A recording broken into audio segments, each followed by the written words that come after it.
오늘 함께 보실 하나님의 말씀은 에베소서 2장 20절 말씀입니다. 에베소서 2장 20절 말씀.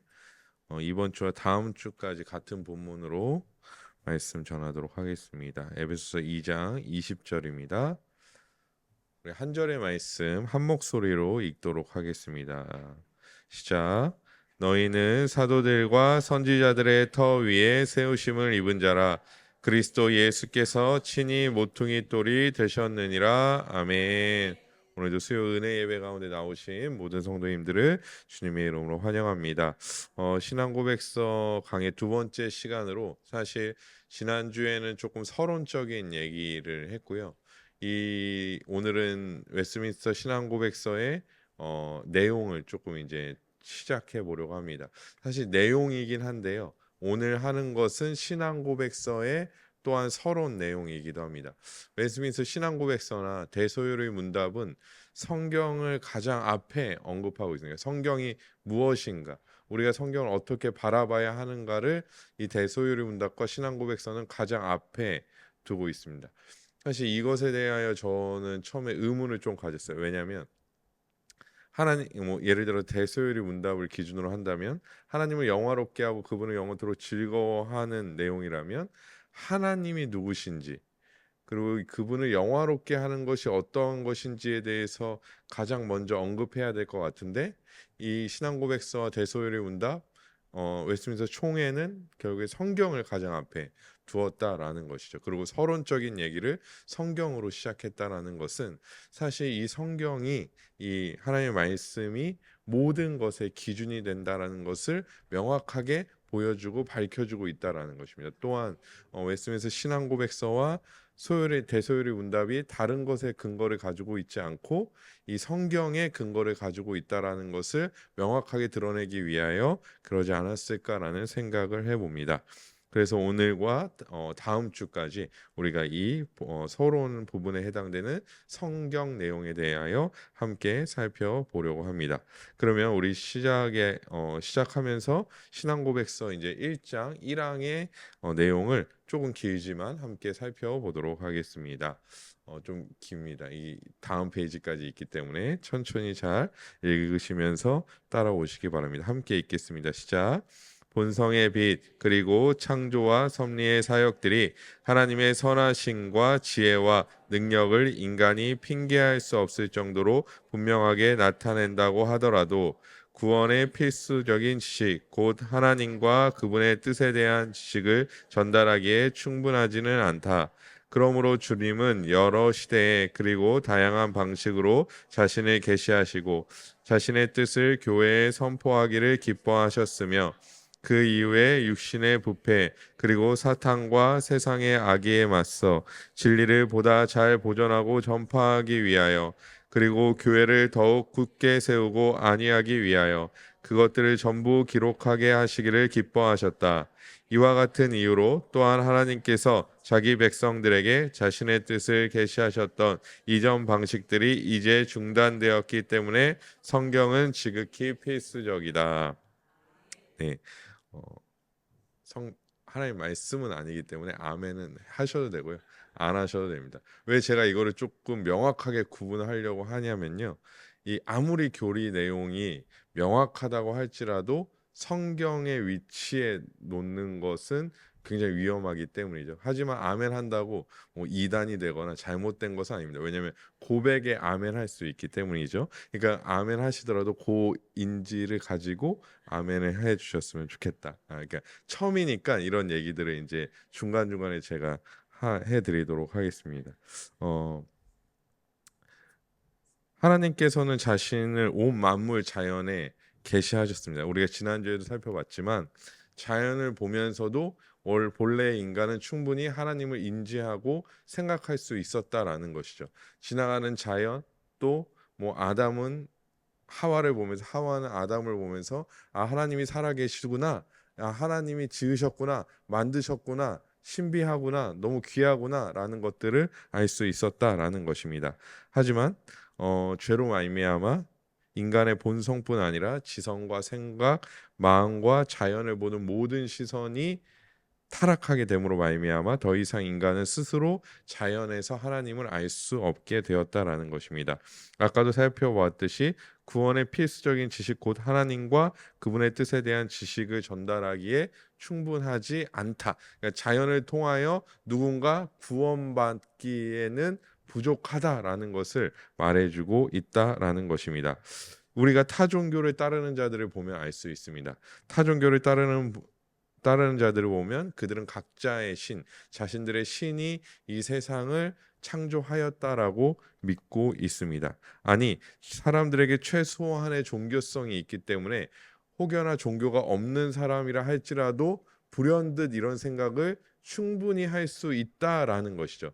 즉, 아무런 그냥 종교가 없고 심지어 무신론자라 할지라도 지나가다가 어떤 자연을 보면서 혹시 신이 있을 수도 있지 않을까? 아니면 무언가가 이것을 만들어내지 않았을까라는 정도의 생각은 누구나 할 수 있다라는 것입니다.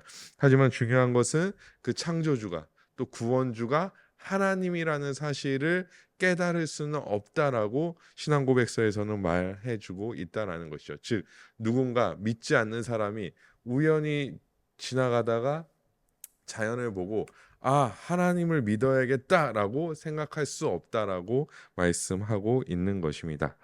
즉 그래서 하나님은 자신을 직접 계시하셨습니다. 구약 시대에는 선지자들을 통하여 자신을 계시하셨습니다. 그들에게 직접 말씀하셨죠. 신약 시대에는 그의 본체이신 예수님과 사도들을 통하여 자신을 계시하셨습니다.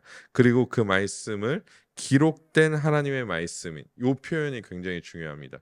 성경이라는 어떤 한 단어도 중요한데요.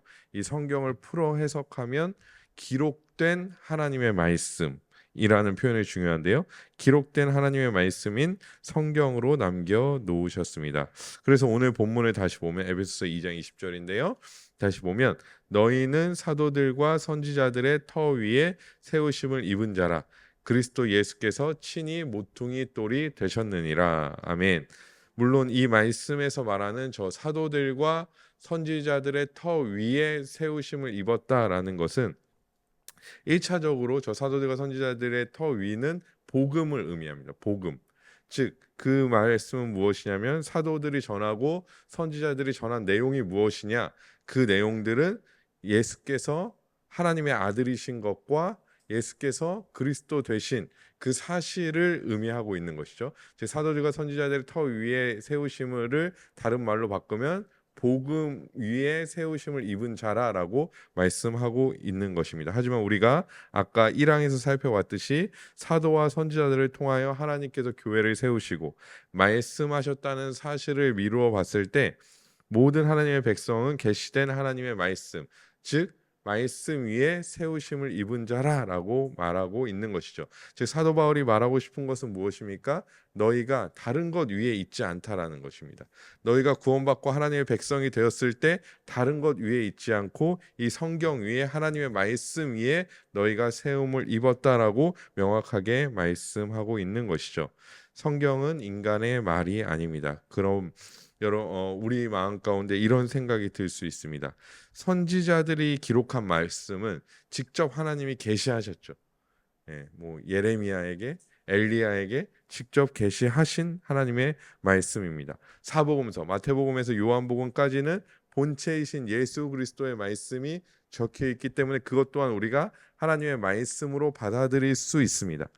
그런데 이제 우리가 고민할 것이 무엇이냐면 사도들이 기록한 말씀은 우리가 어떻게 받아들여야 할 것인가. 물론 사도 바울의 어떤 그런 많은 서신서들까지는 이해할 수 있을지 모르겠지만 히브리서 같은 경우 히브리서는 저자가 불분명합니다. 그러니까 사도 바울이라고 주장하는 사람도 있고 아니라고 주장하는 사람도 있어요. 그래서 작자 미상이 이 성경에는 작자가 미상인 성경이 몇 가지가 있는데요. 히브리서가 그 중에 대표적으로 하나입니다. 그러면 그 말씀은 우리가 왜 하나님의 말씀으로 받아들여야 하는가? 사도 바울이 만약에 썼다 하면 어느 정도 우리가 수용할 수 있겠는데 히브리서 같은 경우는 또 다른 작자 미상인 어떤 성경 같은 경우는 우리가 왜 하나님의 말씀으로 받아들여야 하는가의 문제에 대해서 우리가 좀 생각해 봐야 할 것 같습니다. 이 문제는 사실 제가 이 문제를 끄집어내기 위하여 이렇게 설명드린 것이고, 왜 이 우리가 보는 66권의 성경이 정경인가, 왜 우리가 이 성경만을 보아야 하는가에 대한 내용을 좀 살펴보려고 합니다. 이제 1장 4항의 내용을 함께 살펴보도록 하겠습니다. 제가 읽겠습니다. 우리가 믿고 순종해야 하는 성경의 권위는 어떤 인간이나 교회의 증거가 아니라 성경의 저자이신 하나님께 전적으로 의존한다. 그러므로 성경은 그 자체가 하나님의 말씀이기 때문에 그렇게 받아들여져야 한다. 아멘. 이 말은 어떤 말이냐면, 하나님의 말씀은 누가 이게 하나님의 말이야 해서 하나님의 말씀이 된 것이 아니라 성경 스스로가 하나님의 말씀이라고 증언하고 있기 때문에 하나님의 말씀이라고 말하고 있는 것입니다.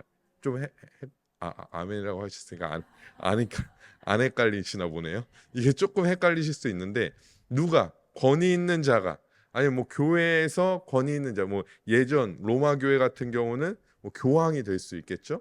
또 뭐 그 전에는 뭐 베드로나 교회 수장이 뭐 야고보가 될 수 있겠죠. 그런 사람들이 이제 이거를 정경으로 할 겁니다. 아니면 교황이 나와서 이게 이제 성경입니다라고 해서 이것이 하나님의 말씀이 된 거, 원래 아니었는데 된 것이 아니라 원래 이 말씀은 하나님의 말씀이기 때문에 하나님의 말씀이다라고 받아들여진다라는 것이죠.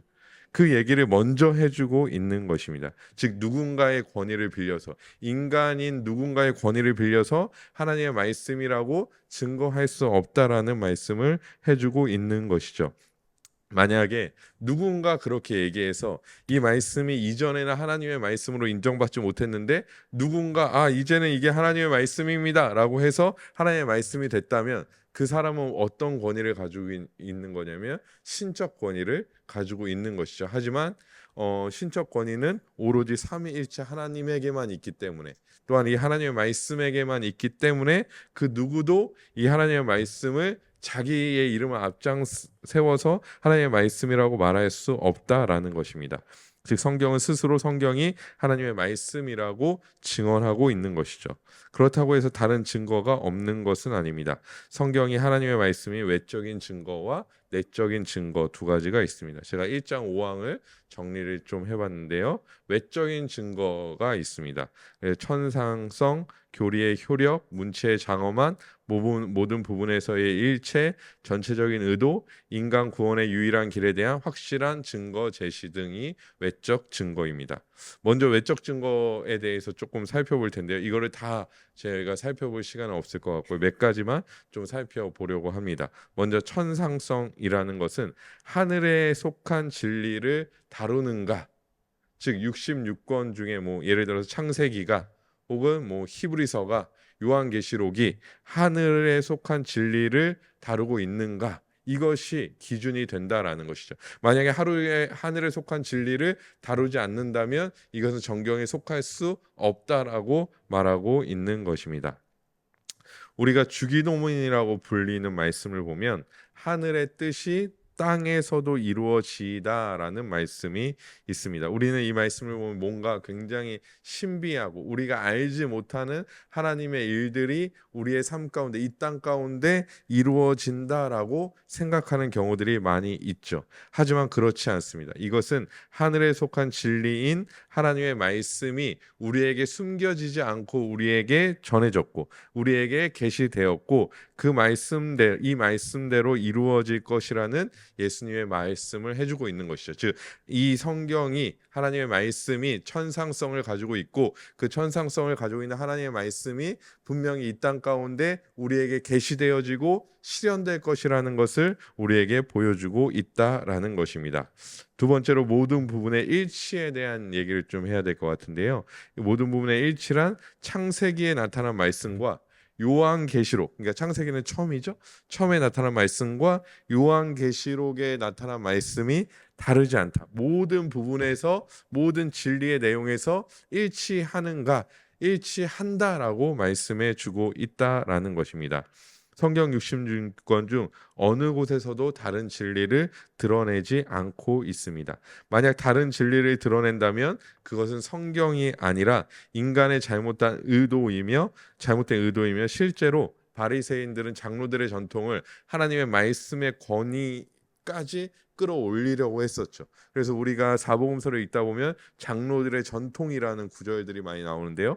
그들은 자신들의 전통을, 유대의 전통을 하나님의 말씀 위치에 끌어올려서 마치 그것이 율법인 것처럼 많은 사람들한테 이야기했고, 그것을 지키는 자신들을 굉장히 의로운 자인 것처럼 늘 강조했었죠. 하지만 그들에게 예수께서는 뭐라고 말씀하셨습니까? 독사의 자식들이라고 말씀하셨습니다. 왜 그렇습니까?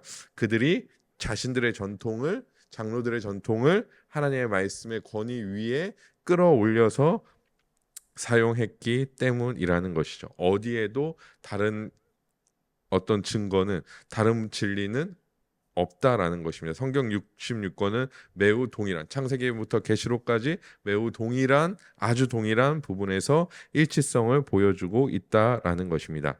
마지막으로 성경 66권 중 어디를 펴서 읽든지 상관없이 인간 구원의 유일한 길은 예수밖에 없음을 말씀해 주고 있습니다. 즉 마지막에 보면 인간 구원의 유일한 길에 대한 확실한 증거 제시, 즉 창세기를 읽어도, 열왕기 상하를 읽어도, 계시록을 읽어도, 히브리서를 읽어도 다 무엇을 발견할 수 있다는 것입니까?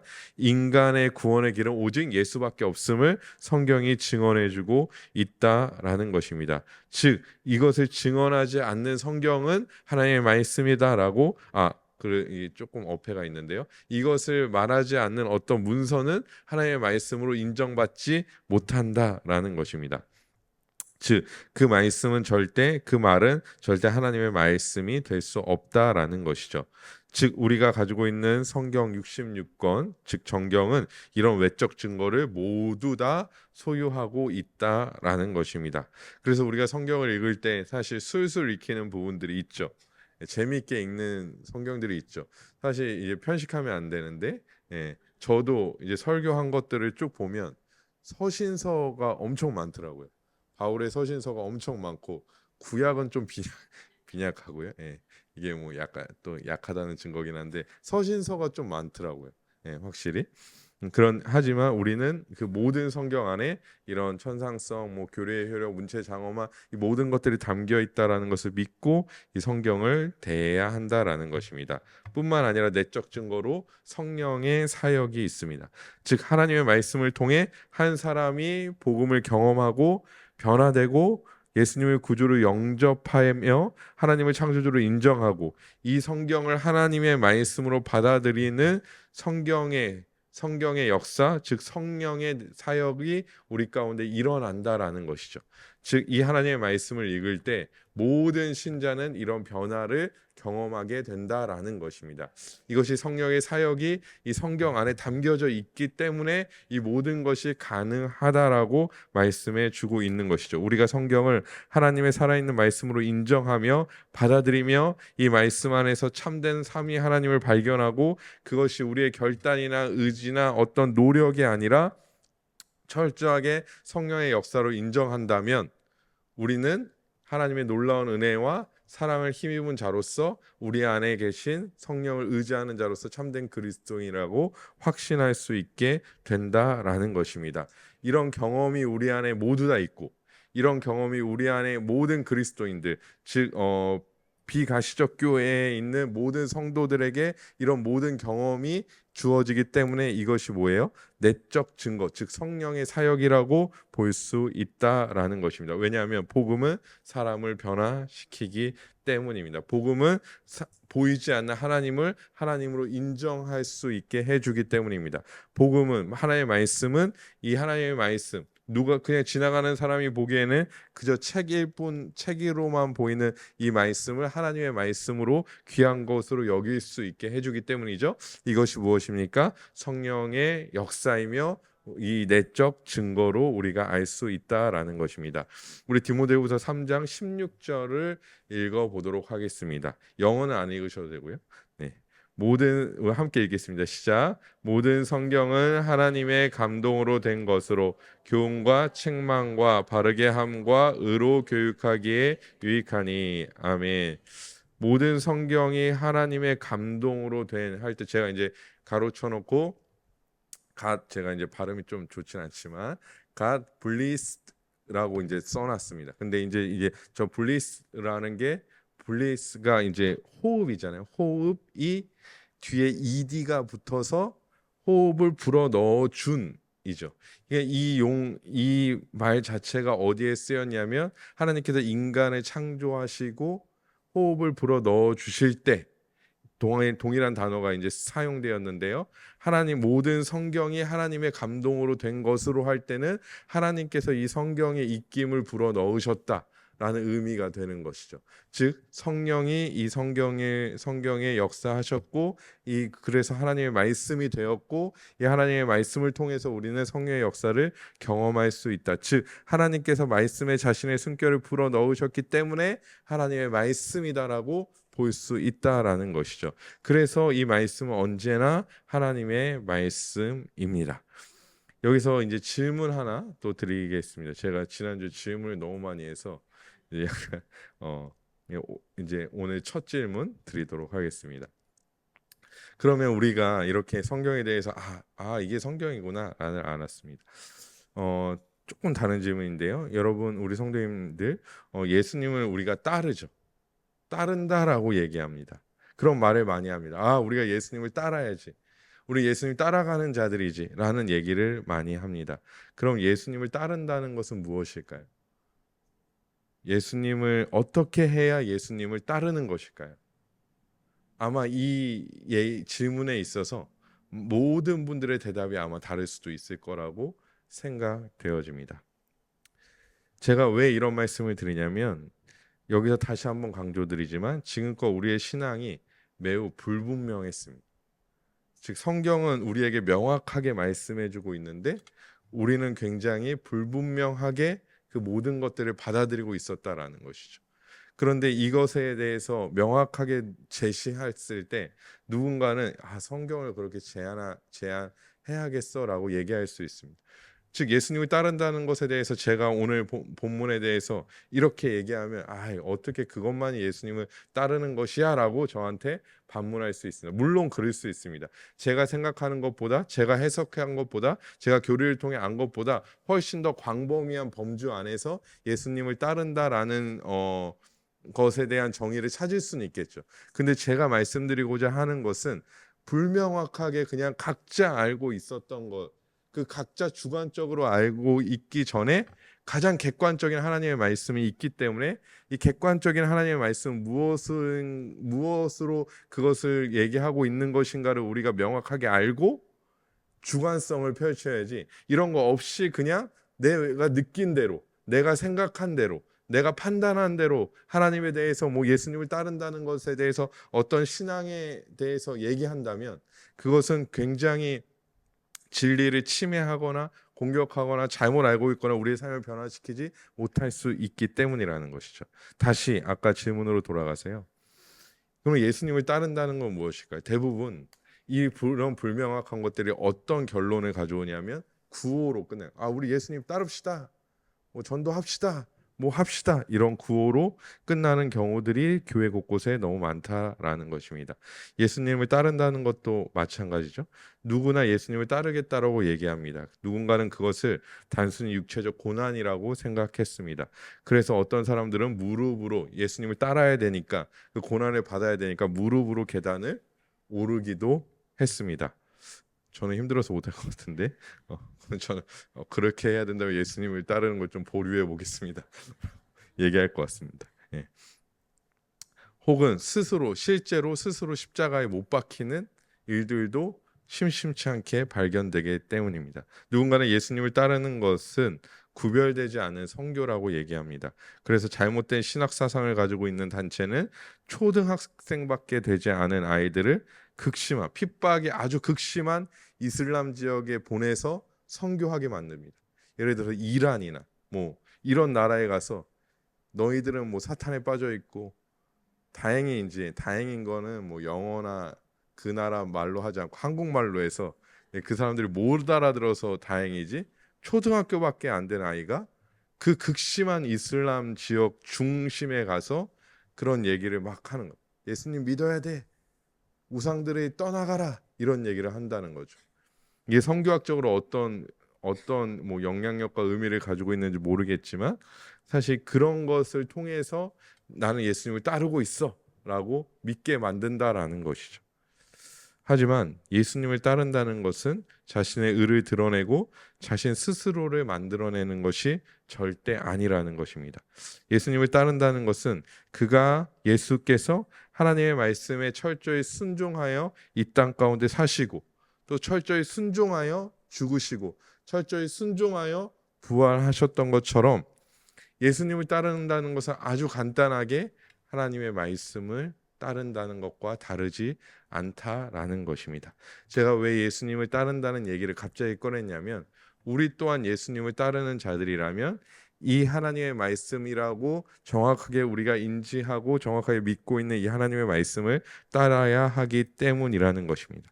즉 하루하루 살아갈 때 대단하게 무언가를 해내는 것이 예수님을 따르는 것이 아니라 아주 평범한 하루를 살아가더라도 그 가운데서 하나님의 말씀을 기억하고 하나님의 말씀대로 살아가는 것이 진짜 예수님을 따르는 자의 삶의 모습이라는 것이죠.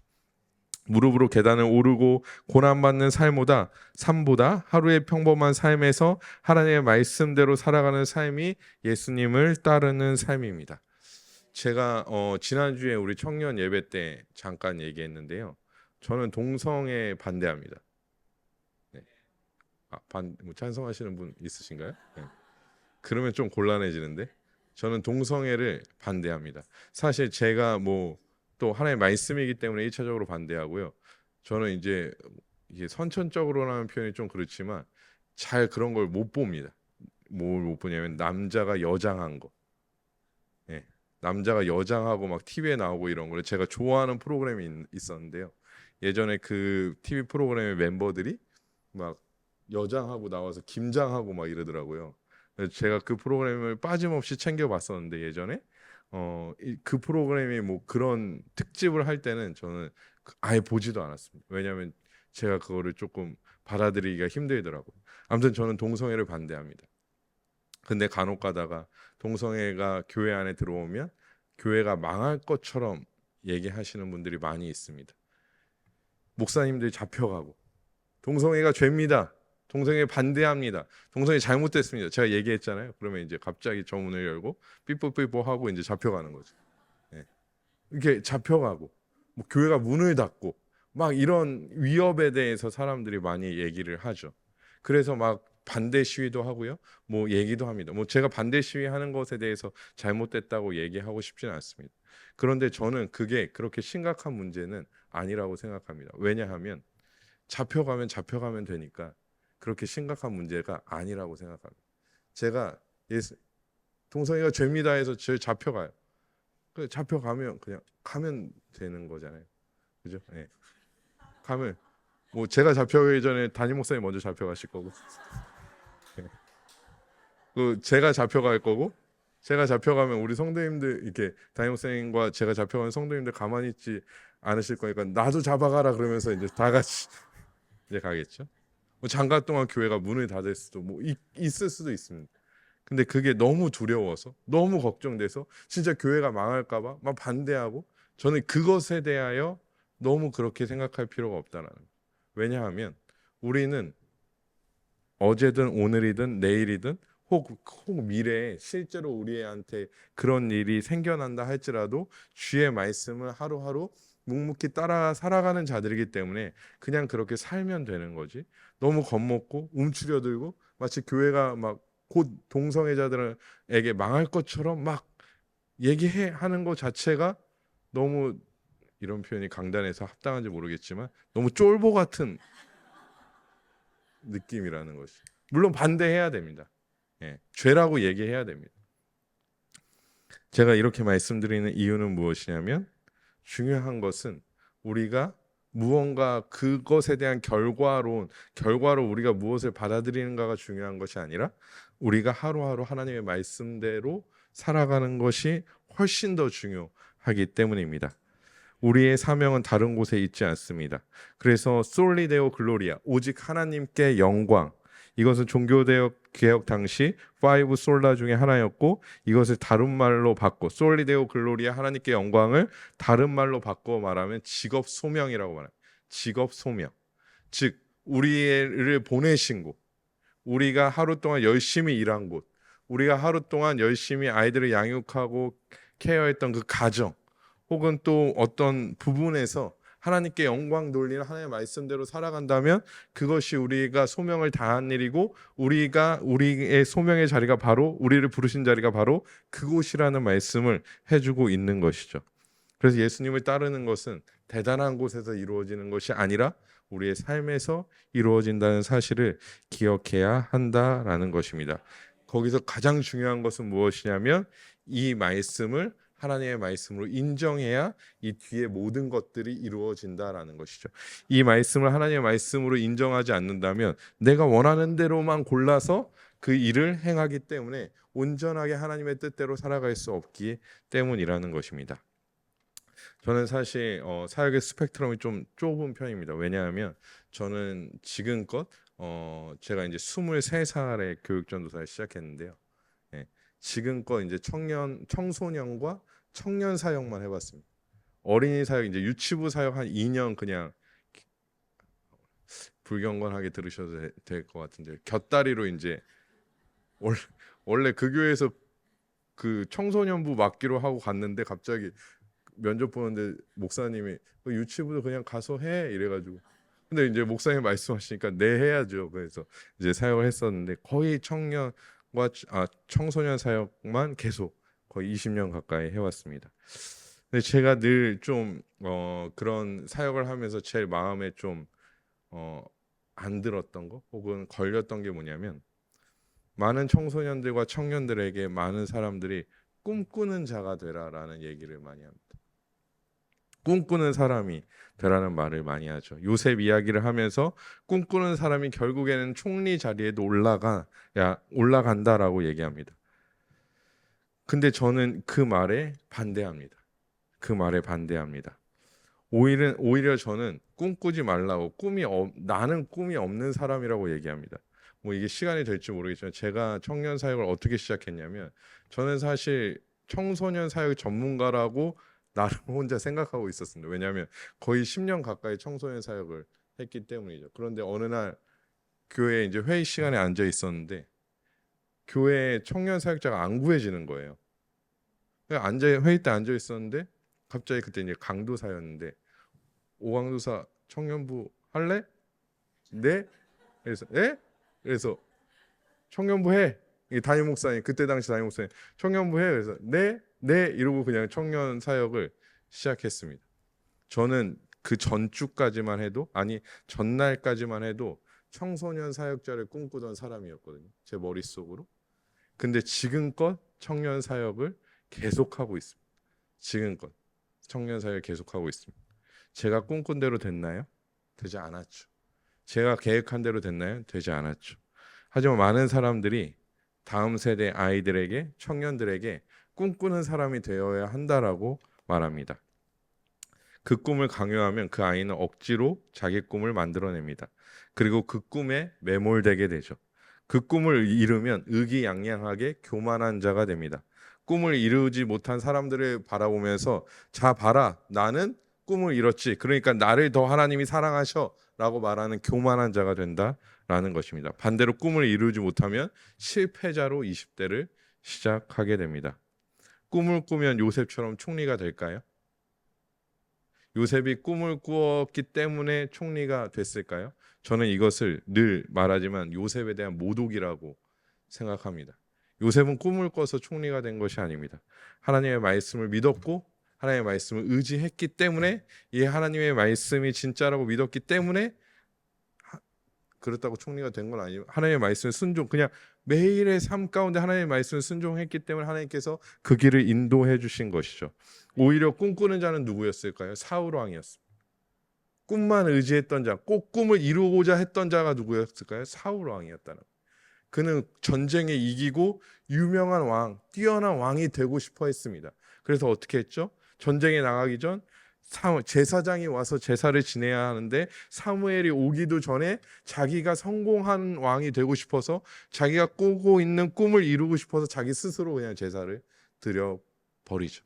그리고 하나님께 버림받은 자가 되었습니다. 이게 꿈을 쫓는 자의 최후라는 것입니다. 아마 몇몇 분들은 의심하겠지도 모르겠습니다. 그러면서 저한테 질문하실 수 있게, 그러면 저희 아들에게, 저희 이제 우진이한테도 꿈꾸지 말라고 얘기할 겁니까? 이렇게 질문하실 수 있죠. 예. 저는 그럴 겁니다. 저는 우진이한테 이제 엄마가 알면 좀 싫어할 수도 있는데 귓속말로 막 이렇게 얘기할 때도 많아요. 우진아, 세상은 너 뜻대로 되지 않는 일이 훨씬 더 많을 거야. 저는 기도할 때도 비슷한 뉘앙스로 얘기해 줍니다. 왜냐하면 제가 살아온 세상이 그렇거든요. 제가 생각한 거, 제가 계획한 거, 제가 뜻했던 거 되지 않았던 일이 훨씬 더 많아요. 너 뜻대로 되지 않는 일이 훨씬 더 많을 거예요. 그냥 하지만 괜찮다. 왜냐하면 하나님의 말씀만 믿고 가면 되니까. 중요한 것은 그렇다고 애초에 아예 꿈을 막 접어라, 막 지금부터 꿈을 다 포기해라, 이렇게 이제 꿈꿔야 되는 친구들 몇 명 있는데 다 포기하고, 특히 어린 친구들 있는데, 꿈보다 더 중요한 것이 하루하루 말씀을 따라 살아가는 삶이라는 것이죠. 그런 자들로 우리가 부르심을 입었기 때문입니다. 우리가 이 성경을, 하나님의 말씀을 인정한다면 우리는 이 하나님의 말씀을 따르는 자들이 되어져야 한다라는 것입니다. 하나님은 자신의 백성들이 말씀을 따라 하루하루 살아가는 것을 너무나도 기뻐하십니다. 그리고 그렇게 살게 하시기 위하여 하나님은 우리에게 이 성경을 하나님의 말씀으로 믿게 하셨습니다. 놀랍지 않습니까? 이게 굉장히 놀라운 일이거든요. 그냥 우리는 어렸을 때부터, 저같이 이제 모태신앙인 사람들 그냥 어렸을 때부터 그냥 성경이 맨날 집에 꽂혀있고 이러니까 교회 갈 때 가져가고, 그래서 이런 것에 대해서 깨닫지 못하는 경우들이 많은데, 이 성경을 하나님의 말씀으로 하나님께서 믿게 하셨다라는 거죠. 그리고 이것을 하나님의 백성들에게만 그렇게 해주시고 하나님의 말씀대로 따르게 해주셨다라는 것이죠. 이게 진짜 꿈 같은 일인 거죠. 꿈꾸는 자가 꿈을 이루는 것이 아니라 진짜 하나님께서 우리가 꾸지 못한 꿈을 꾸게 하신 것이고 믿음을 허락해 주셨다라는 것입니다. 이 세상의 어떠한 성공보다 더 감격적인 사건이라는 것이죠. 이러한 삶의 모든 시작은 성경이 하나님의 말씀이라는 믿음에서 시작되게 된다라는 것입니다. 그래서 이 성경을 대할 때 기본적으로 하나님의 말씀이라는 믿음으로 접근하셔야 됩니다. 이 말씀을 읽으실 때, 큐티 하시는 분 큐티 하실 때, 또한 예배 시간에 말씀을 들으실 때 이 말씀이 하나님의 말씀이라는, 성경이 하나님의 말씀이라는 기본적인 믿음이 우리 안에 있어야 한다라는 것이죠. 하나님의 말씀이 나에게 은혜가 될 때만 하나님의 말씀이 아니라는 것입니다. 이것은 너무 주관적인 신앙의 산물입니다. 누군가는 하나님의 말씀에 은혜가 안 되면 그저 종이일 뿐이라고 얘기합니다. 종이일 뿐이라고 얘기합니다. 누군가는 하나님의 말씀에 은혜가 안 되면 그저 종이 호랑이일 뿐이라고도 얘기합니다. 저는 이런 말을 사실 들으면 아주 참담합니다. 참는 막 덜컹덜컹합니다. 설교 듣다가 누군가 강단에서 이 말씀이 은혜가 안 되면 그냥 종이일 뿐이죠, 그러면 저는 진짜 막 설교 듣다가 막 마음이 막 무너져 내립니다. 그렇게 말하면, 만약에 종이일 뿐이다라고 말하면 하나님의 말씀이라는 믿음 없이 말씀을 접근한 것입니다. 말씀을 접근한 것이, 하나님의 말씀을 믿고 두려워하며 사랑하며 기뻐하는 자가 말씀을 대하는 자세는 예수님처럼 기꺼이 순종하겠다라는 믿음으로 말씀을 접근하는 것입니다. 말씀 읽을 때마다 여러분 은혜 되십니까? 레위기 막 레위기가 왜 여기 있지? 내가 레위기 분명히 읽었는데 막 그러지 않을 때도 있을 겁니다. 와, 어렵다. 무슨 말을 하고 있는 건지 잘 모르겠다. 요한계시록 같은 경우도 우리나라 성도들 사이에서는 굉장히 어려운 책, 힘든 책, 무서운 책으로 알려져 있죠. 그냥 그렇게 인식이 돼 있습니다. 하지만 요한계시록이 얼마나 은혜로운 책이고 생각보다 우리가 읽기 용이한 책인지는 많은 분들이 알지 못한다는 거예요. 그건 왜 그렇죠? 이 말씀을 대할 때 이미 나의 주관적인 생각이 들어가 있기 때문입니다. 물론 말씀을 읽을 때 저가 목사이긴 하지만 다 막 언제나 막 말씀을 읽고 막 충만해지고 말씀을 읽고 뜨거워지고 그러지 않습니다. 하지만 그렇다고 할지라도 그것은 내 마음의 문제요, 내 신앙의 문제요, 내 신앙 지식적인 문제일 뿐이지 하나님의 말씀이 아닌 것이 되는 것이 아니라는 것이죠. 큐티 할 때 은혜가 되는 구절에 쭉 밑줄 긋고 끝. 오늘 큐티 다 했다. 이러한 방법은 이러한 방법의 접근은 철저하게 하나님의 말씀을 자신의 생각과 감정에 메모시키는 일이라는 것을 기억해야 한다라는 것입니다. 즉, 이 성경을 대할 때, 말씀 자체를 대할 때 하나님의 말씀이라는 믿음을 충분히 가져야 합니다. 계속해서 우리 1장 1항으로 다시 돌아가서 마지막 부분만 좀 살펴보도록 하겠습니다. 제가 읽도록 하겠습니다. 이와 같은 이유로 또한 하나님께서 자기 백성들에게 자신의 뜻을 계시하셨던 이전 방식들이 이제 중단되었기 때문에 성경은 지극히 필수적이다. 오늘 제목이 이제 성경의 필수성인데요. 여기서 그 필수성을 더 명확히 말해주고 있습니다. 이전의 방식들은 무엇입니까? 선지자들에게 직접 말씀하신 방식들입니다. 사도 바울도 직접 하나님의 말씀을, 예수의 말씀을 들었기 때문에 이런 직접 계시의 방법들이 이제는 중단되었다라고 말하고 있는 것입니다. 왜냐하면 이미 충분한, 지난주에도 말씀드렸듯이 이미 충분한 하나님의 계시가, 하나님의 말씀이 우리에게 이미 주어졌기 때문에 아무리 지식이 뛰어난 사람이 평생 연구하고 살펴봐도 충분히 넘칠 만한 계시가 이미 우리에게 주어져 있기 때문에 다른 계시는 필요하지 않다라고 말씀하고 있는 것입니다.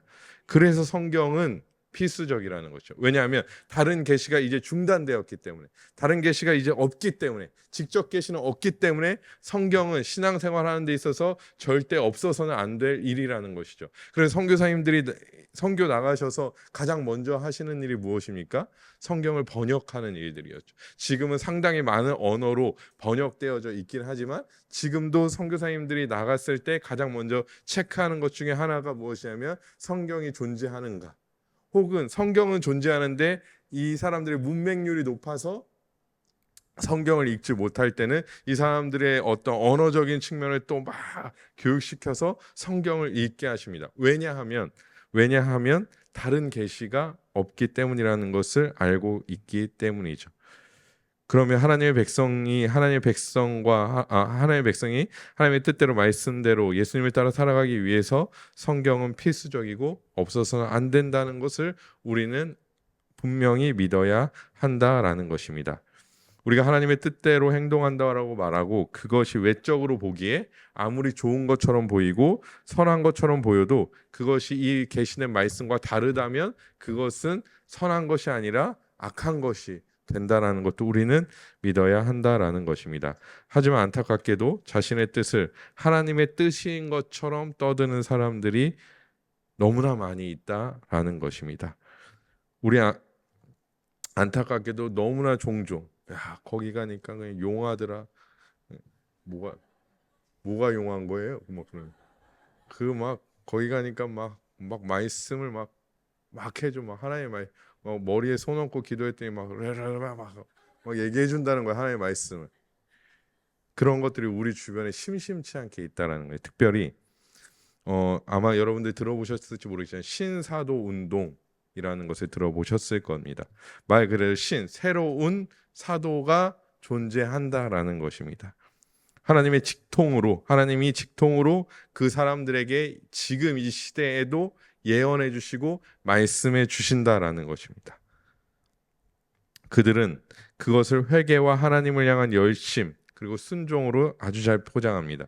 예를 들면 이렇습니다. 하나님께서 나에게 말씀하셨다. 무엇을 말씀하셨나?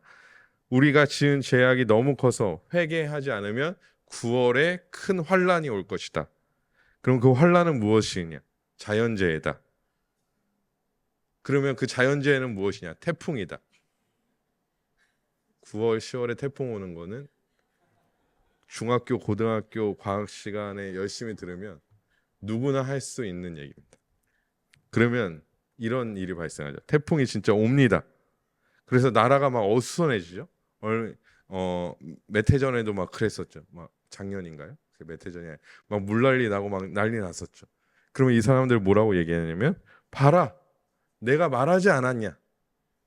봐라, 내가 9월 달에 이런 자연재해가 온다고 하나님께서 나에게 말씀하셨지. 봐라, 내 말이 맞지. 나는 하나님의 직통 계시를 들은 거다라고 얘기합니다. 근데 태풍이 올 수도 있고 이렇게 우리나라로 오다가 갑자기 이제 일본으로 꺾어갈 수도 있잖아요. 그럼 뭐라고 얘기하면 될까요? 봐라, 그렇죠. 우리가 열심히 기도했더니 그때 내 말을 듣고 회개했더니 태풍이 비껴갔지 않냐. 저 기도하지 않은 저 일본 대륙 저 우상이 많은 나라로 저 가지 않았냐. 봐라, 너무나 간단하죠. 이거는 저도 얘기합니다. 8월에 우리가 회개하지 않으면 무더위가 찾아올 거예요. 두고 보십시오. 이를 또 요것만 이제 잘라서 봐라. 오세훈 목사가 직통계시 이단이다 이럴 수 있습니다. 간단합니다. 그럼 그 말을 한 사람은 이 시대의 대단한 예언자, 사도가 되는 것이죠. 실제로는 거짓 교사요, 다른 복음을 전하는 아니 틀린 복음을 전하는 자이지만 많은 사람들이 이런 말에 현혹되어졌다라는 것입니다. 회개와 하나님을 향한 열심, 이 두 가지로 포장. 이런 말을 들으면 사람들은 회개합니다. 여러분 회개하지 않으면 9월에 큰일이 나면 사람 회개하죠. 여러분 성도는 순수하기 때문에, 성도님들은 순수하기 때문에 회개해야 한다면 회개합니다. 또 열심히 무언가 해야 한다면 열심히 하십니다. 그런 걸로 잘 포장되어 있다라는 것이죠. 그런데 이것이 왜 교리적으로 맞지 않냐면, 사도와 선지자가 이 시대에 있다라고 말한다면 그 사람들은 거꾸로 말해서 이 성경이 부족하다라고 얘기하는 거예요. 이 하나님의 말씀이 부족하다라고 얘기하는 것과 다르지 않다라는 것이고, 누가 감히 이 하나님의 말씀을 부족하다라고 얘기할 수 있을까요? 근데 하나님이 왜 이 말씀이 부족하셔서 직접 계시하실까요? 아니라는 것입니다. 이 말씀은 필수적이고 충만하고 하나님의 말씀으로 모든 지식이 가장 뛰어난 사람이 연구해도 평생 연구해도 모자랄 만한 풍부성을 가지고 있기 때문에 이 말씀은 절대 부족하지 않다라는 것입니다. 그래서 우리는 오직 이 기록된 하나님의 말씀만이 필요합니다. 다음 주에는 이 말씀이 우리의 삶에 어떻게 들어오는지에 대한 얘기를 좀 말씀을 나눌 텐데요. 인간적인 체험과 경험이 도움이 될 수 있으나 매우 주관적이기 때문에 검증이 늘 필요합니다. 말씀의 검증이 필요합니다. 저는 제가 이 서 있는 강단이 어떻게 생각하실지 모르겠지만 이건 제 주관적인 생각입니다. 거룩한 곳이다라고 생각하지 않습니다. 이 거룩함의 어떤 기준은요, 지성소. 만약에 이곳이 지성소처럼 거룩하다면 저는 이미 올라오자마자 이제 만나러 갔겠죠? 하나님 만나러 갔을 겁니다. 어렸을 때 강단에 올라오면 이제 교회 장로님이나 권사님들의 집사님들이 거기 올라가면 얼마나 거기가 거룩한 곳인데. 그리고 이제 막 어떤 권사님들 이제 여기 물 해주시고 뭐 강단 청소하시는 분들 보면 강단에 올라오시기 너무 귀한 마음이죠. 근데 사실 올라오시기 전에 강단 밑에서 회개하시고 마치 대제사장이 된 것처럼 회개하시고 정결하게 하시고, 그리고 막 거의 무릎으로 올라오다시피 막 올라오셔서 막 청소하시고 막 그러셨죠. 저는 그 마음이 너무 귀하다고 생각합니다. 귀한 마음이었다고 생각합니다. 근데 저는 이곳이 지성소가 아니기 때문에 아이들이 뛰어놀아도 뭐 건드리지만 않는다면 크게 문제가 되지 않는다라고 생각합니다. 제가 뭐 생각하는 거는 여기가 말씀 전하는 곳이기 때문에 더 높았으면 좋겠다. 그러니까 더 높았으면 좋겠다라는 것이 목회자의 권위를 높이기 위해서가 아니라, 이건 제가 얘기한 것이 아니라 칼빈 선생님께서 말씀하신 건데 더 높았으면 좋겠다. 왜냐하면 말씀의 권위 때문에, 목회자의 권위가 아니라 말씀의 권위 때문에 그렇다라는 거죠. 근데 뭐 그런 것이 중요한 것이 아니라 막 뛰어놀아도 된다고 생각합니다. 그래서 누구든 올라와도 된다고 생각합니다. 그런데 저는 어린 아이들이 이 강단에서 뛰어놀아도 되지만 강단에서 검증되지 않은 체험이나 경험이 선포돼서는 안 된다라고 생각합니다. 그런 내용이 선포되는 것보다 애들이 뛰어노는 게 훨씬 더 거룩해 보일 수 있다라는 것이죠. 정치적인 얘기를 하고 선동하는 일을 해서도 안 됩니다. 오직 하나님의 진리의 말씀과 그 말씀을 올바르게 연구한 목회자의 말씀만이 선포되어져야 합니다. 그리고 목회자도 말씀 앞에 가려져야 하는 거죠. 완전히 가려져서 말씀만이 드러나야 한다라고 저는 생각합니다. 네. 그래서 성경은 필수적입니다. 성경을 읽지 않고 성경을 토대로 한 말씀을 듣지 않고 하나님의 뜻대로 살겠다라고 말하는 것은 철저한 모순입니다. 그럴 수 자체가 없습니다.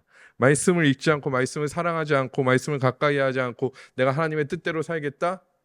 제 친구 중에 그런 애들 많거든요. 나는 마음으로 믿고 있어 예수님. 하나님의 뜻대로 살 수가 전혀 없다라는 것입니다. 그건 그냥 신념이고 그 신념은 쉽게 깨질 수 있습니다. 하나님의 자녀들이 하나님의 뜻을 유일하게 알 수 있는 방법이기에 성경은 필수적입니다. 성경 없이는 교회도 없고 신자도 없습니다. 하나님은 오직 이 말씀을 통하여 자신을 우리에게 계시하셨고 우리를 구원하시고 믿음을 주사 이 말씀을 하나님의 말씀으로 믿게 하셨습니다. 이것은 우리의 의지나 지식이 아닙니다. 우리 안에 내주하고 계신 성령의 역사인 것입니다. 성령은 우리가 듣고 읽는 말씀을 통해 역사하십니다. 성령의 역사는 외적인 역사가 전부가 아닙니다. 외적인 역사가 전부가 아니에요. 저는 맨날 여기 이제 수요 강단이 제 한탄하는 자리가 돼서 죄송한데 저는 성령의 역사가 너무 외적인 역사로만 치우쳐져 있다라고 생각합니다. 무언가 해야 되고 막 병이 고쳐져야 되고 방언이 터져야 되고 뭔가 자신감이 생겨나야 되고 뭔가 대단한 역사들이 일어나야만 성령의 역사라고 생각하는데 그렇지 않습니다. 오히려 저는 이런 것들은 부수적인 거라고 생각합니다.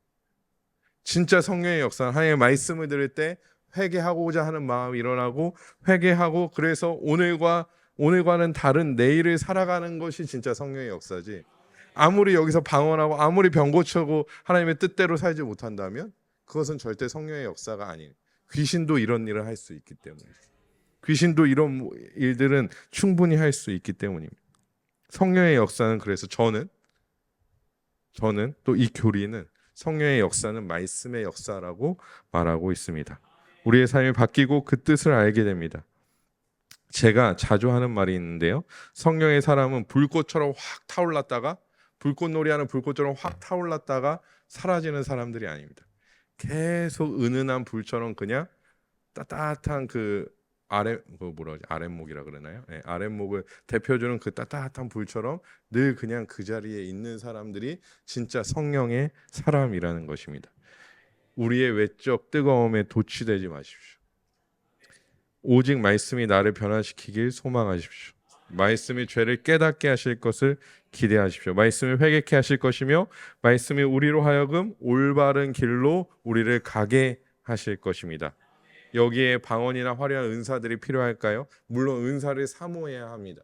이 은사에 대한 부분도 이제 나중에 제가 한번 기회가 된다면 말씀드리겠습니다. 은사는 교회의 유익을 위해서만 사용되어져야 되는 것이지 고린도전서에도 보듯이 나의 유익을 위하여 사용하는 내 자랑을 위해 나 방언 이만큼 해 랄랄랄랄라 해 막 이렇게 자랑하려고 하는 것이 아니라는 것이 내가 아무리 좋은 은사를 가지고 있어도 그것이 교회의 유익이 되지 않는다면 오히려 감추는 것이 훨씬 더 유익이죠.